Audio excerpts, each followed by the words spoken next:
Dokter Franky. Dok, ini lagi ramai sekali nih tentang permasalahan skincare ya saat ini. Kemarin beberapa influencer datang ke BP POM untuk mungkin bisa dikatakan diberikan keterangan seperti apa sih yang harus skincare ini yang baik dan bagus untuk masyarakat. Menurut dokter seperti apa sih, Dok? Ini kemarin kan BPOM itu sudah coba menengahi atau memediasi ya, karena mungkin udah terlalu ricuh ya, ramai sekali dan keributan antar si A, si B, si C, si D, wah udahlah. Nah, jadi sama BPOM dipanggil influencer selebgram semua ya, kemudian dikasih tuh penjelasan, sharing lah, mereka saling tukar pikiran. Jadi diskusi ya, jadi itu mereka sering diskusi. Nah, jelas BPOM tuh kemarin mengatakan kalau misalnya tujuan BPOM itu sebenarnya adalah melindungi mereka sendiri. Kenapa? Karena jadi kalau misalnya kamu mau melakukan review atau mau testimoni itu boleh, tapi ada batas ya. Jadi bukan testimoni itu kan pengalaman kita memakai suatu produk. Nah, tapi kalau misalnya menjelekkan suatu produk atau misalnya tiba-tiba kita menemukan suatu produk yang tidak bagus atau misalnya terus kita melakukan periksa lab ya, kalau menemukan tidak baik itu dianjurkan untuk melaporkan ke BPOM dulu, karena satu-satunya badan yang berwenang di Indonesia adalah BPOM, dan itu ya mau suka nggak suka ya itu ya aturannya, itu yang mesti dilakukan ya. Nah kalau misalnya, tapi kan udah kita omong tuh BPOM tuh kerjanya lama segala macam. Nah kalau kayak gitu otomatis kita diskusi, kemudian kita ajak badan BPOM untuk kerja lebih cepat, lebih tanggap, dan itu caranya, tapi aturannya tetap begitu. Nah kenapa BPOM bilang itu benar? Kenapa? Karena kalau enggak, begitu kamu melakukan review sendiri, otomatis ada pihak yang akan merasa dirugikan. Nah hal begituan itu akan menjadi kericuhan, dan sedangkan akan akhir-akhirnya berpotensi ke arah hukum. Jadi entar saling melapor kan nanti akhirnya ribut, rugi sendiri, malah jadi masuk ke ranah hukum. Nah jadi sebenarnya kan gini, aturannya jelas. Satu, aturan BPOM kalau kamu menemukan produk-produk yang ternyata tidak bagus atau isinya tidak bagus atau mencurigakan, kamu tinggal lapor ke BPOM. Kalau emangnya kamu ada data, kasih BPOM datanya. Nanti BPOM akan menelusuri nih. Begitu BPOM sudah menelusuri dan ternyata nanti dimediasi, dipanggillah si ownernya, nanti dikasih pengarahan, disuruh merubah atau menarik atau tidak boleh menjual lagi. Nah, kalau ternyata BPOM sudah mengumumkan, kayak misalnya masih bandel, di ban sama nggak boleh dijual lagi, ditarik sama BPOM. Nah itu semua boleh sebagai membantu, sebagai kepanjangan tangan BPOM. Dia boleh mensosialisasikan, tapi yang boleh berwenang itu memutuskan kalau produk itu ternyata adalah tidak baik, isinya tidak bagus, itu adalah BPOM badannya ya.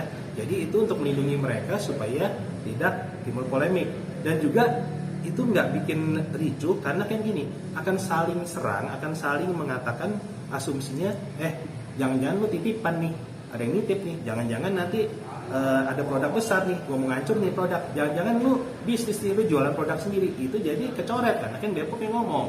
Kalau enggak nanti semua akan begitu, akan saling ribut, netizen juga ribut. Ya kan, netizen ribut gampang dikomporin, panas, suasana lagi kayak begini ya, ekonomi lagi nggak bagus, makin kenceng deh kemana-mana, kan gitu bijaksananya, ya kan. Nah, jadi kalau misalnya ada keributan dari pihak A, pihak B, pihak C, misalnya gini, teman sejawat antara dokter ribut, itu juga ada caranya. Pertama, kan kita sumpah dokter jelas, sumpah dokter itu sebagai teman sejawat, sebagai saudara, ya kan. Nah, jadi begitu ada keributan, caranya ya kita japri aja, hubungin si dokternya langsung. Kenapa nih begini? Lu jangan begitu dong. Kok begini? Kesalahan gue di apa nih? Diskusi. Oh lu kesalahan gue gini. Oke, gue minta maaf, gue perbaiki. Kan bisa. Kalau ternyata nggak bisa, ke organisasi profesi. Kita yang naungin siapa? IDI. Otomatis IDI kan. Jadi IDI akan menengahi.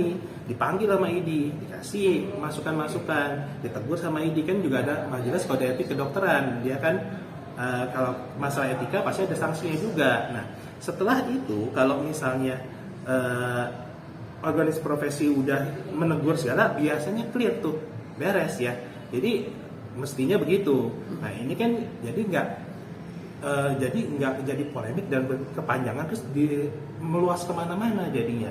Itu sebenarnya yang sebenarnya seperti itu. Oke dok, ini kan jadi ramai juga nih, seperti yang kata dokter Franky tadi katakan, mereka jadi saling lapor. mungkin kurangnya pengetahuan yang didapat dari BP POM atau penerangannya atau seperti apa sih dok sehingga mereka ini bisa saling kontak-kontakan apakah ini bisnis yang menguntungkan atau seperti apa dok? Nah jadi gini, emang sih beberapa menyatakan begini, beberapa influencer bilang iya BPOM itu aturannya sudah bagus, sudah baik semua, tapi nggak ada yang tahu pak katanya. BPOM kurang sosialisasi, jadi masyarakat tuh nggak ada yang tahu.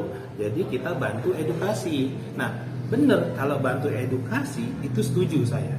Nah, tetapi seperti undang-undang di Majelis Kode Etik Kedokteran, jadi influencer, selebgram jual produk nggak boleh pakai embel-embel dokter.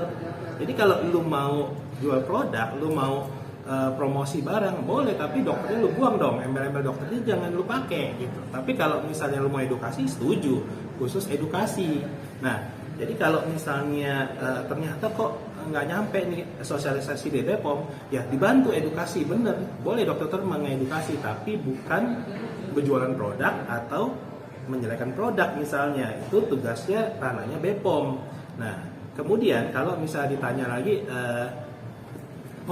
apakah dokter-dokternya pada gontok-gontokan apa mereka tidak tahu aturannya? Oh jelas tahu.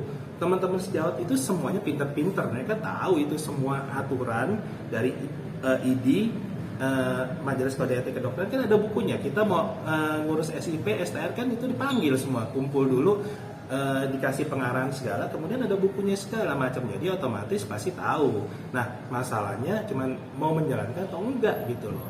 Nah kalau tidak mau menjalankan pasti ya ada konsekuensinya masing-masing. Oke dok, mereview itu adalah sebagian edukasi atau sebagian seperti apa dok? Menurut dokter Franky? Ini review itu boleh, itu sebagai edukasi benar kalau dilakukan dengan cara yang benar. Nah tapi kalau review dengan cara yang tidak benar itu satu berpotensi tadi banyak, satu bisa takutnya menimbulkan polemik berkepanjangan, jadi fitnah, jadi saling melapor tadi, ranahnya hukum jatuhnya. Terus kedua, review itu rentan kalau misalnya dengan cara yang tidak benar itu jadi kayak apakah ada niat bisnis ya, ataukah ada titipan, ataukah ada jadi banyak sekali pikiran opini masyarakat akan berkembang tuh. Jangan-jangan ini titipan, jangan-jangan ini hanya buat bisnis aja, ini buat keuntungan sendiri. Ini pansos lah segala macam, jadi banyak kan semuanya, dan itu belum basar-basar dipakai segala macam, jadi panjang itu. Jadi sebenarnya kalau sebagai testimoni boleh tadi, dengan testimoni pengalaman, tapi kayak misalnya nih saya memakai produk A, ternyata kok kulit saya kurang baik nih, kurang bagus, mungkin nggak cocok di kulit saya, mungkin di yang lain-lain saya nggak tahu ya gitu. Itu testimoni, itu nggak apa-apa, itu nggak melanggar hukum. Nah tapi kalau testimoni dengan cara seperti itu aman gitu. Tapi kalau misalnya udah kayak melewati melanggar wewenang ya, kayak misalnya kita sebenarnya tugasnya BPOM, kita ambil alih nih. Nah BPOM itu sudah menyatakan dia tidak pernah menunjuk satu orang pun untuk menggantikan tugas dia, wewenang dia, nggak ada. BPOM bilang ya ini tugas kami, dan itu jadi nggak perlu, kata BPOM, nggak perlu kalian ini menekan-nekan BPOM untuk bekerja. BPOM itu bekerja sebenarnya. Nah kalau laporan-laporan yang masuk ternyata lama ditanggapinya, nah itu yang kita perbaiki. Terus kita udah jelas ya, kalau kasus sekarang pasti BPOM akan bekerja lebih cepat ya, dan akan lebih cepat ditanggap. Pasti BPOM pun akan memperbaiki biar nggak terjadi lagi masalah-masalah seperti ini. Oke, saran dari Dokter Franky nih, ini polemik yang seperti ini nih, mungkin ada saran dari Dokter Franky untuk para influencer, dokter-dokter, daripada ribut mendingan bertemu di BP POM kayak kemarin itu kan sudah bagus. Apakah ada saran lagi dari dokter? Ini kalau saran saya sebenarnya edukasi tetap nggak boleh stop. Jadi edukasi ke masyarakat itu salah satu pengabdian tugas dokter. Tapi edukasi yang benar nih ya. Edukasi jangan tanda kutip nih, edukasi ada keuntungan pribadi, edukasi dengan bisnis, edukasi dengan jualan produk, edukasi titipan, edukasi menyerang salah satu produk. Bukan, tapi edukasi yang murni edukasi buat masyarakat, biar tahu tentang kesehatan kulit, tentang skincare, itu sah. Ya, itu menurut saya boleh. Dan itu membantu BPOM. Nah, kalau misalnya ternyata menemukan hal-hal yang kurang baik, overtime segala macam, dilaporin ke BPOM. Nanti BPOM yang akan menelusuri. Setelah BPOM misalnya sudah berbicara, sudah menyatakan produk ini nggak baik, nah itu boleh mensosialisasikan, boleh membantu BPOM untuk memberikan pengarahan, memberi informasi ke masyarakat kalau produk ini jangan dipakai loh, tapi yang menentukan adalah BPOM. Nah, kemudian sama ini juga nih, jangan lupa dokter itu kan pengabdian ya. Jadi ya masing-masing punya pilihan sih. Ada dokter yang pengabdian, ada yang dokter yang komersil nih. Kalau dokter yang komersil semua tentang duit, itu sebenarnya nggak sesuai sumpah dokter dan tidak etis. Jadi maksudnya dokter boleh kaya, boleh. Tapi dokter itu boleh kaya, tapi bukannya semua melulu dengan uang. Jadi kalau dia mau kaya ya boleh. Tapi bukannya berarti dia bilang saya menjual ini, saya mau jadi dokter paling kaya, saya mau jadi terkaya, saya mau dapat lebih banyak. Itu melanggar etika, enggak, karena sumpah dokter enggak seperti itu. Nah, kalau semua dokter mau kaya, jadi akan rebutan pasien, akhirnya jadi saingan, saling menjelekkan pasien, gua ambil segala macam. Itu yang enggak etis. Dan benar, ada dokter Tirta kemarin pernah ngomong, kalau misalnya semua dokter mau kaya, udah dong, Bu. Jadi sumpahnya itu dokter sebagai teman sejawat sebagai saudara, ya enggak dong. Kalau mau kaya kan bisnis, jadi ya saingan, bukan saudara lagi gitu. Itu logis gitu ya.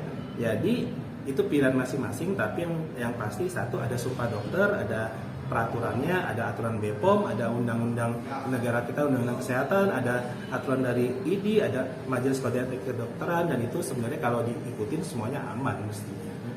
Oke dok,